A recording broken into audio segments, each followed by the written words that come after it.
bongkar terus apa yang terjadi, sebuah pengajaran dan kebohongan. Berikut ini saya akan mereaksi dan memberikan tanggapan terhadap video Guru Gembul, di mana video ini adalah perdebatan antara Guru Gembul dengan Muhammad Nuruddin. Muhammad Nuruddin ini memang lagi viral, tetapi seluruh pengajaran dia itu kacau beliau.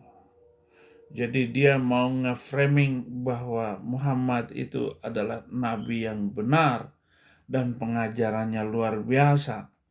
Dan Allah yang sumber segala firman itu menyatakan, memverifikasi Muhammad itu adalah utusan Allah Subhanahu wa Ta'ala gitu.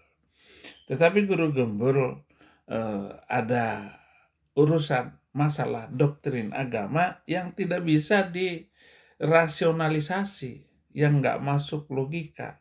Dan itu bukan ranah pembicaraan itu. Guru Gembul memang Muslim, tetapi dia mempunyai pandangan yang maju, pandangan yang benar terhadap Islam itu sendiri. Nah, ini dia Guru Gembul, saudara-saudara. Mari kita ikuti dulu apa kata Guru Gembul. Kamu masuk surga, kamu selamat, kamu tidak selamat, dia syahid. Tahu dari mana itu? Itu kan perbuatan-perbuatan Allah, tapi itulah yang jadi bahan perdebatan kita. Perdebatan kita di ruangan ini sekarang. Taubat kalian semua. Yang harusnya diperdebatkan itu adalah tentang perintah Allah itu adalah visi kaum muslimin itu apa? Memberikan kemanfaatan sebesar-besarnya buat manusia. Nah, pikirkan bagaimana caranya itu. Bukan berdebat soal zat Allah kayak gimana. Apakah Allah bisa dirasionalisasikan atau tidak. Nanti kalau misalkan tidak rasional, Anda nanti akidahnya akan... Ya. Jadi misalkan ya, metode ilmiah itu tidak hanya harus menggunakan empirisme. Tapi empirisme hanya salah satu bagian dari metodologi ilmiah. Tapi bahkan setelah ada empirisme, rasionalisme, disatukan oleh Immanuel Kant, dipertontonkan kemudian oleh Auguste Comte, kemudian ditentang lagi nanti oleh Nietzsche misalkan, kemudian nanti coba disatukan oleh Wilson dan lain sebagainya. Nah, itu dinamika seperti itu. Apakah itu tidak kurang ajar kalau misalkan itu disematkan objeknya adalah Allah Subhanahu wa Ta'ala? Saya tanya di sini kepada orang-orang. Jadi kita jangan fokus sama hal-hal yang semacam itu. Makanya udah beres ini saya mau ke Pak Mardigu ngobrol ini itu soal ekonomi negara. Itu jauh lebih penting. Dan ketika misalkan saya mengatakan ya, saya mengatakan Allah duduk di atas. Nah, Guru Gembul ini memiliki pemikiran yang maju untuk membuat dan bahkan bikin kapok para pendebat agama ini. Ngomong, pokoknya di Indonesia itu paling laku jualan agama, paling laku bicara agama itu. Dan inilah sebenarnya yang saya tentang, agar bagaimana agama itu menjadi praktis pelaksanaannya untuk membantu membangun bangsa, menolong orang-orang yang susah, bukan diperdebatkan entah kemana arahnya. Nah, isu-isu inilah yang selalu dihembus-hembuskan oleh para ustadz ini, supaya seolah-olah mereka hebat sekali kalau sudah menguasai ayat-ayat, hadis-hadis itu, lalu dibacakan di luar kepala. Wih, ini kelihatan ini luar biasa ini orang. Bukan itu, saudara-saudara. Bagaimana kita memikirkan bagaimana membangun Indonesia dengan pertanian, peternakan, dengan teknik membangunnya.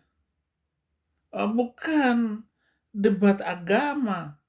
Apalagi pemerintah Indonesia ini masih memegang pasal penistaan agama itu, tetapi pelaksanaannya tidak adil. Hanya dikenakan kepada minoritas. Makanya banyak sekali minoritas ini yang ketangkap, sedangkan mayoritas dia semaunya, seenaknya mereka menghujat keyakinan kita dan menghina entah itu si Habib, entah itu Somad itu sendiri, bahkan Adi Hidayat, dia mulai nyenggol-nyenggol. Habib Assegaf, ketua Rabitah Alawiyah, itu membawakan Injil. Padahal kapan dia belajar? Dia baca pun itu pakai teks. Ya ampun, Beb. Tidak begitu, saudara-saudara. Saya setuju dengan Guru Gembul. Saya harus lawan terus itu Muhammad Nuruddin. Setiap podcast dia ataupun rekaman dia, video-video pendek dia, itu membuat pengikutnya senang sekali.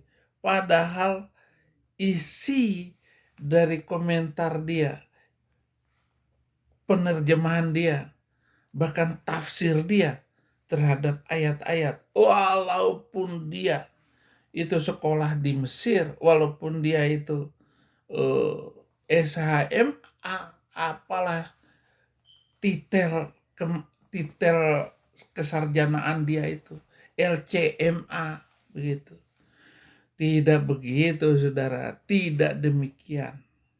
Jadi, saya harap apa yang disampaikan oleh Guru Gembul ini bukan memperdebatkan agama, tetapi bagaimana mempraktekkan agama, mempraktekkan ajaran diakonia Tuhan Yesus Kristus. Bagaimana agar kita melayani kehidupan umat manusia ini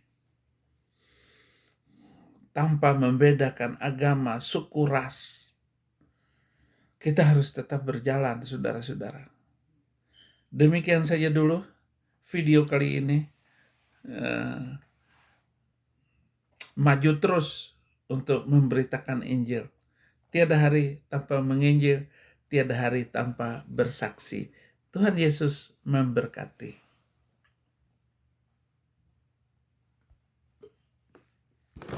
Salah.